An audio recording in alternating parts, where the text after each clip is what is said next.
प्युठान जिल्ला पवित्र धार्मिक स्थल सर्वद्वारीमा अवस्थित यो गौशाला हो गाइजहरू। तपाईँहरू दृश्यमा देख्न सक्नुहुन्छ होइन। कहाँ कहाँबाट हेर्दै हुनुहुन्छ कमेन्ट गर्नुहोला, सल्लाह सुझाव दिनुहोला होइन। यसरी पालिएको छ यहाँ गाईहरू सर्वद्वारीमा, यसरी व्यवस्थापन गरिएको छ। दृश्यमा देख्न सक्नुहुन्छ तपाईँहरूले होइन।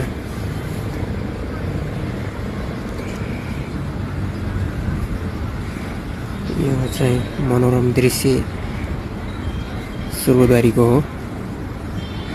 यता देख्न सक्नुहुन्छ महाप्रभुहरूको मन्दिरहरू होइन। ठाउँ रमाइलो छ। तपाईँहरूले आँटेका मनोकांक्षा इच्छा कामनाहरू सबै पुरा हुने विश्वास रहेको छ।